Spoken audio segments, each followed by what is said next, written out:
Bonjour, chers auditeurs. Je suis présentement avec Guy Giard, qui est un artiste depuis de nombreuses années, mais qui, je crois, change de cap un peu au niveau artistique parce que Guy s'en va sur le côté humanitaire et c'est tout à son honneur parce que il s'en va au Guatemala pour donner du rire, pour faire sourire les gens. Bonjour, Guy. Bonjour Jean-Claude, ça va bien? Oui, puis c'est un peu vrai ce que j'ai dit, que tu changeais un petit peu de cap. Ben, c'est vrai que pour ceux qui connaissent mon parcours artistique, c'est peut-être un peu surprenant parce que sont habitués de voir mes peintures, mes sculptures, mes événements culturels comme ça. Mais quand on regarde les sujets sur lesquels je traite depuis des années, il y a quelques années, j'avais fait une exposition sur l'esclavage, une autre année, une exposition sur l'abus sexuel, une exposition sur les immigrants. Euh, donc, le côté humain. Humanitaire a toujours été là, c'est ça. Je me souviens du fameux lavoir. Absolument, où là, j'étais allé recueillir les histoires de vie du sud-ouest de Montréal. Donc, c'était Côte-Saint-Paul, Villemort, Saint-Henri, Pointe-Saint-Charles, puis la petite Bourgogne. C'est ça, oui. Ça avait été un grand succès en plus. Oui, oui, on m'en parle encore aujourd'hui, puis les gens, ils s'attendent encore à voir la suite. Fait que, on sait jamais. Ça fait à peu près 10 ans que ça a été fait. Donc, comment ça arrive, là? Comment c'est arrivé, la nouvelle aventure? ben, c'est ça. Fait que là, je pars, dans quelques jours, je m'en vais au Guatemala, retrouver le docteur Patch Adams. Est-ce que tu le connais, le docteur Patch Adams? Oui, absolument. Oui, oui. C'est lui qui fait la tournée avec son nez rouge dans les hôpitaux pour les enfants, etc. là. D'ailleurs, c'est une chose à Montréal, au Québec, qui était vraiment aussi à ramener sur la sellette avec la ministre Blais, Madame Blais, à l'époque, qui était ministre des Aînés. Ça avait été trouvé. C'était trouvé un truc formidable, ça. Absolument. Ah oui. Puis il y a eu un film sur sa vie que les gens ont peut-être vu, qui a été joué avec Robin Williams, le grand comédien. Et donc, Oui. finalement, les gens connaissent le film, mais le personnage lui-même. Mais donc, Patch Adams, moi que j'appelle le Gandhi du rire, parce que cet homme-là, il est sur une mission. Hein. La mission, c'est de ramener pas juste le rire, mais l'amitié, les soins personnels, le contact personnel, ramener l'amour dans les soins finalement. Oui, absolument. De sortir de l'administration, puis des pilules, puis des... Comme, pour lui, un rendez-vous, par exemple, la première fois, là, ça dure 2-3 heures. Donc, tu parles de toi, de ta famille, il prend le temps de te connaître. Lui, de toute façon, dans le livre qu'il a écrit, il dit, la relation médecin-patient, c'est une relation d'amis. Puis c'est l'amitié qui va guérir, c'est pas les pilules. Fait que moi, cet homme-là, ben, je l'ai toujours admiré, je l'ai toujours connu. Et puis, il y a quelques mois, j'ai commencé à lui écrire. Donc, on a échangé une correspondance. Et puis, par moi-même, j'ai décidé de m'en aller dans le rire. Pourquoi le rire? Parce que ben, le rire, c'est prouvé. Ben, non seulement c'est bon pour le moral, mais ça affecte nos hormones. Est-ce que tu connais ça, les hormones, Jean-Claude? Absolument. Est-ce que tu connais le fameux cortisol? Eh ben oui. Hein, le cortisol, l'hormone du stress. C'est ça. Ben oui, c'est ça. Ça anéantit ou presque. Ben, c'est ça. Et tu connais l'opposé qui sont les endorphines? Oui. L'endorphine, moi je l'appelle les La hormones, maladie. l'hormone de l'amour ou l'hormone du chocolat. Alors, Voilà.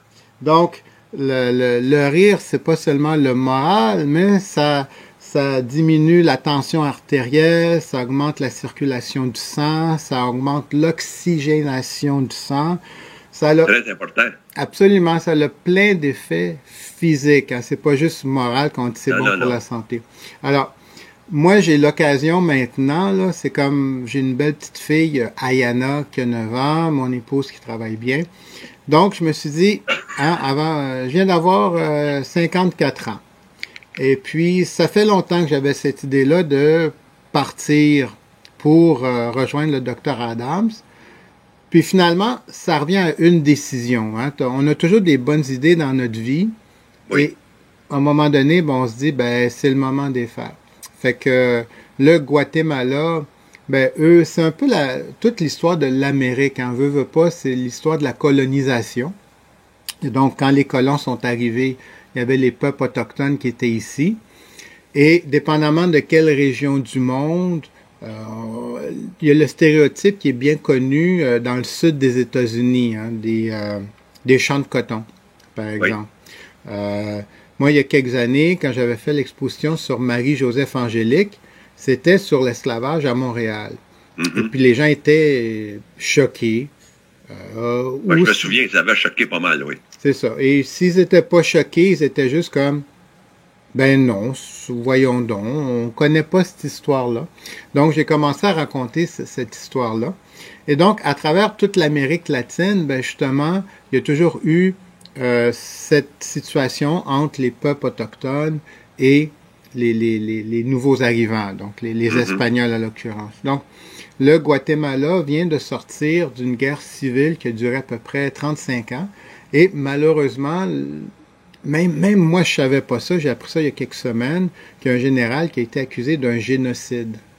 Alors, on entend beaucoup parler des génocides par rapport à d'autres pays, mais il y en a qui viennent juste de se faire accuser comme ça de génocide au Guatemala. Parce que c'est près de nous, ça, le Guatemala, là. C'est pas Venezuela ou c'est pas au Chili, là. C'est le voisin du Mexique. Fait que je sais pas combien de tes amis, de tes connaissances sont allés au Mexique, mais on traverse la frontière et on J'ai travaillé avec les Mayas. Ah oui, quand ça? Oui, j'étais là en tant qu'archéologue. Wow! Donc, c'est pour ça que je connais un peu le coin, à partir de Ruta Maya en descendant jusqu'à Guatemala. Et c'est justement pour aller voir les orphelins mayas, les familles mayas que je m'en vais là-bas. Bon, c'est sûr que la pauvreté, ça touche pas seulement les Autochtones, mais je sais pas si à cette époque-là, quand tu es allé, dans Guatemala City, qui est la capitale, il y avait le dépotoir à ciel ouvert. Les enfants travaillaient là. Ben, les enfants, les familles. Tout le monde. Tout le monde. Et travailler, je veux dire, ils ont des maisons en tôle. Puis je veux dire, c'est comme, ils vivent dans la dompe. Puis, c'est comme des favelas au Brésil. Absolument, c'est ça. Fait que tu peux pas imaginer qu'il y a l'eau courante, que l'électricité. Donc, tu imagines, t'as les maladies, t'as les rats. L'eau courante, c'est l'eau de ruissellement puis de l'eau de tout. Oh, j'ose même pas y penser. Donc, c'est des laissés pour compte. Hein? Fait que le projet de Patch Adams, lui, il se promène à travers le monde. Hein? Depuis 40 ans, il veut construire son hôpital, l'hôpital Gesundheit aux États-Unis. Et il a trouvé que finalement, une des meilleures façons de faire d'aller chercher des dons, c'est de faire des missions comme ça de volontariat. Donc moi, pour aller travailler au Guatemala avec les enfants, avec les orphelins, avec les personnes âgées, ben je suis pas payé. Puis même c'est le contraire, je paye pour tu payes pour toi-même, oui. Oui, mais même plus que ça, c'est comme, je sais qu'il y a une partie de mon argent qui va aller à la fondation Gesundheit pour l'aider dans sa mission. Donc, moi-même, je fais une donation de mon temps, de mes émotions, de mon cœur, et en même temps, une partie de mon argent. Donc, c'est pour ça que je fais une levée de fonds, parce que c'est quand même un gros montant, là, c'est à peu près 2700 $ pour les billets d'avion. Et pour... Comment on peut te rejoindre, par exemple, les personnes qui seraient intéressées, les auditeurs qui seraient intéressés? Ben, le plus simple, c'est par l'Internet, hein, parce qu'aujourd'hui, ça, c'est la meilleure façon. Et donc, le site est à mon nom, tout simplement. Donc, mon nom, c'est Guy Giard, donc G-U-Y-G-I-A-R-D. Puis, je prends le point de le souligner parce que on a souvent l'habitude de m'appeler Girard. En tant que bon Québécois, c'est bien normal. Oui, oui. Mais c'est vraiment Guy Giard. Donc, les www.guygiard.com. Et quand vous allez sur mon site, ben là, il y a toutes les informations sur qu'est-ce qu'on va faire, combien de temps je m'en vais là-bas, qui est-ce que je vais rencontrer, c'est quoi le but de la mission. Et j'ai même des cadeaux. Hein, j'ai des cadeaux pour les gens qui font des donations, des photos, des DVD, même un livre. Je suis en train de travailler sur comment le rire transforme la vie, comme transforme les vies. Et donc, je vais avoir un chapitre spécial sur le Guatemala. Et donc, les gens qui veulent m'aider comme ça, ben, seront non seulement mentionnés sur le site, mais pourront aussi se retrouver donc dans le livre. Hein. Donc, ils font partie de cette mission-là. et de participer à une belle œuvre aussi. Ben, c'est ça. Et c'est, je veux dire, la donation qu'on va me faire, c'est sûr que concrètement, là, je m'en vais sur place la faire. Mais en revenant, ben, je vais donner des conférences. Donc, ce qu'on me donne présentement va continuer durant des années à continuer à éduquer les gens sur le rire et tout ça. Et donc, toi, les conférences, ben, disons que tu connais ça un peu. Ouais, moi, ça fait depuis à peu près... Un peu. T'es gentil, Jean-Claude. Oui, oui. Hey, non, ça fait quand même depuis... Tu sais que nous, ça fait longtemps qu'on se connaît, là. Ouais, puis qu'on collabore ensemble, hein, toi puis ton accordéon. Et Seigneur, c'est des beaux souvenirs. Hein. Ouais. Et puis, c'est ça, fait que moi, j'ai travaillé, pour les gens qui me connaissent pas, ça fait depuis 17 ans que je travaille au Musée des Beaux-Arts de Montréal comme éducateur. Alors, un éducateur, ça veut dire quoi? Donc, je travaille avec les enfants, mais aussi avec les adultes, aussi avec les personnes âgées. J'ai eu un projet spécial avec les jeunes de l'itinéraire. Et puis, donc, le but, c'est d'amener l'éducation, bien entendu, mais aussi de leur donner de l'écoute, de donner de l'amour, de sortir de la solitude.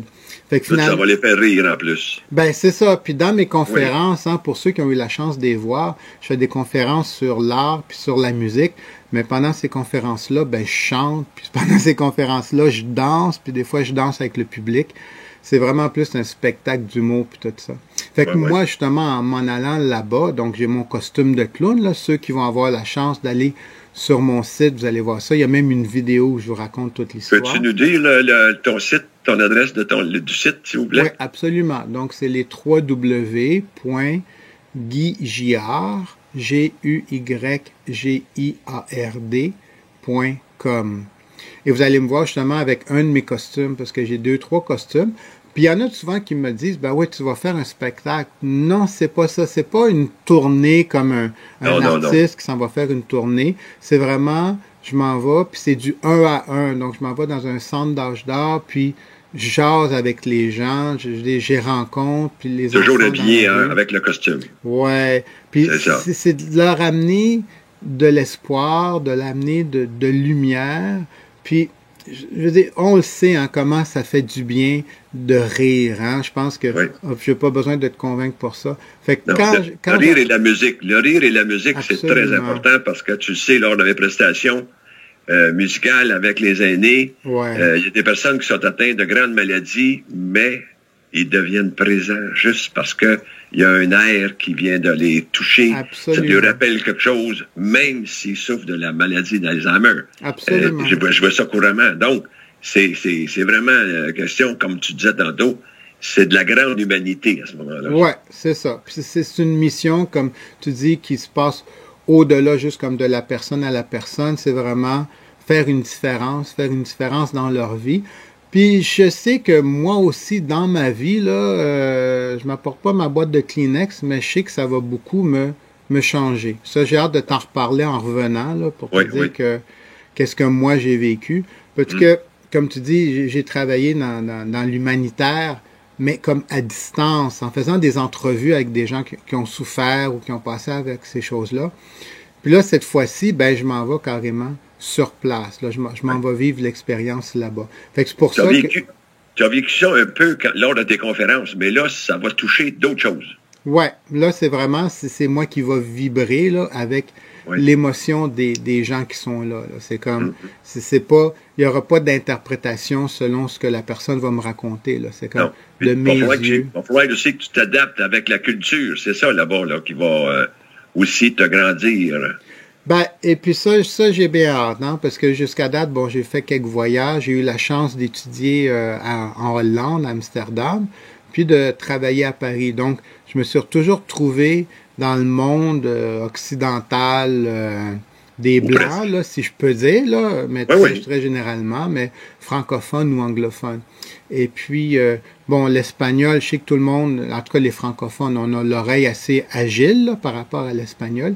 Mais là, vraiment, je m'en vais dans l'inconnu. Tu t'en vas dans le bain. Je m'en vais dans le bain, mais j'y vais pas tout seul. Hein. Puis c'est ça qui est merveilleux, parce que Patch Adams, comme on disait, ben, il est encore en vie. Il est autour de 70 ans, quelque chose comme ça. Puis il va être là, puis en même temps qu'il est là, ben, il fait de la formation. Donc, c'est pas juste l'idée que je m'en vais là, puis je fais le clown, façon de parler. C'est aussi, je m'en vais là comme à l'école, comme en apprentissage.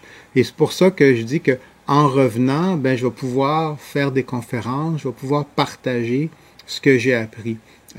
D'ailleurs, justement, je viens de recevoir une bourse d'études pour un congrès qui a lieu aux États-Unis sur l'association de, c'est en anglais, Association of Applied Therapeutic Humor. Donc, c'est des chercheurs d'à travers le monde qui viennent se regrouper une fois par année pour parler de comment ils utilisent l'humour en thérapie. Donc, autrement dit, c'est les docteurs clowns. Par exemple, à Montréal, ceux qui connaissent, il y a l'hôpital Sainte-Justine. Et à l'hôpital Sainte-Justine, il y a une organisation qui s'appelle Jovia. Et Jovia, c'est une organisation qui s'occupe principalement d'amener les clowns dans les hôpitaux. Mais parlant d'hôpitaux, un des aspects très émotifs déjà pour moi... Qui te touche, là. Ouais, c'est mon père. Parce que j'ai perdu mon père l'an dernier. Et mon père, c'est un très important neurologue à Montréal. Il a donné plus de 50 ans de sa vie à l'hôpital Notre-Dame. Donc, si quelqu'un est passé par le département neurologique de l'hôpital Notre-Dame, ben, il connaît papa. Parce que papa, c'est le médecin, là, la génération là, qui te tient par la main, qui te donne un sourire, qui t'écoute, qui est pas là pour, je veux pas dire vendre des pilules, là, mais qui est là pour toi, là. Puis, fait que pour moi, cette mission-là, là, d'ailleurs, vous allez le voir sur mon site, guigiard.com, elle est vraiment dédiée à la mémoire de mon père. Et je sens, ben, des fois, les souliers de clown, ils sont énormes. Je dis pas que mon père, c'est un clown, mais c'est comme si je marche dans ses pas à lui. Puis j'ai beaucoup à faire pour être aussi grand que lui a été et tout ça. Donc, ceux qui peuvent donner, ben, c'est une donation aussi en mémoire du docteur Normand Giard, neurologue à Montréal, l'hôpital Notre-Dame. Et c'est lui qui a fondé, à Honoré-Mercier, à Saint-Hyacinthe, c'est lui qui a fondé le département de neurologie. Et en même temps, il enseignait à l'Université de Montréal aussi en neurologie. Donc, c'est... Il a donné beaucoup jusqu'à l'enseignement. C'est bon, ça. Et vraiment, il a travaillé, il est mort, comme je dis, il n'y a pas longtemps, à 82 ans, mais à 80, il était encore à l'hôpital, autant à Notre-Dame qu'à Saint-Hyacinthe, mais il avait arrêté d'enseigner. On y avait dit... Moi, Guy, là, le temps file. Okay. Moi, je te souhaite le plus beau des voyages et je veux que tu me promettes une chose. Okay. C'est qu'au retour, on puisse faire encore une autre entrevue pour tenir au courant les gens. Et là, tu vas avoir quelque chose de nouveau à apporter en plus pour donner tout le parcours que tu vas avoir fait là-bas, qui va être certainement d'une très grande richesse. Ouais, puis ça sera beaucoup d'émotions, là, beaucoup d'amour, beaucoup de cœur. Ça, c'est... Je pense que si jamais je réécoute l'entrevue que je fais avec toi maintenant, là, je peux pas dire que je me reconnaîtrai pas, mais je pense que je vais revenir une autre personne. Puis, fait que moi, je tiens déjà à te remercier toi, puis remercier à tes auditeurs qui ont aussi le cœur dans la main. Puis, comme je l'écris sur mon site, moi, je veux être vos yeux et votre cœur. Hein. Si vous auriez aimé faire cette mission-là que moi je fais, ben votre donation, ben c'est moi qui va là pour vous. Puis comme je vous dis, ben il y aura des photos puis des cadeaux qui vont marquer justement que vous étiez là avec moi. C'est ça. Puis d'ailleurs, CKVL, la station Radio CKVL, Radio La Salle, qu'on écoute à 100,1, à ce moment-là, ben les gens pourront aussi écouter à ma prochaine émission, le dimanche prochain à 11h, au Carrefour des Aînés. Et en plus, on peut aussi réentendre en différé l'émission. Donc, tu vas pouvoir la réécouter sans aucun problème. En tout cas, je te remercie, Jean-Claude. Là, j'ai comme un petit peu les larmes aux yeux, là, parce que c'est comme tout... Guy, ça me fait plaisir parce que tu sais, on est tous les deux de la même trempe et que, comme tu disais tantôt, on a goûté à celui qui donne la main Ouais. pour nous diriger. On a goûté à ça, nous autres. C'est pour ça qu'on est capable de le faire encore aujourd'hui. Puis, t'en es une preuve aussi en faisant ce que c'est que tu fais. T'es gentil. Je te remercie. Je te souhaite de faire un beau voyage. Je sais que ça va t'apporter beaucoup, mais rapporte-nous-en un peu. Absolument, je te tiens au courant, puis j'envoie de l'amour à tout le monde et à tous tes auditeurs. Je te remercie beaucoup. Guy Gillard, je te remercie beaucoup. Et nous passons maintenant à une pause musicale.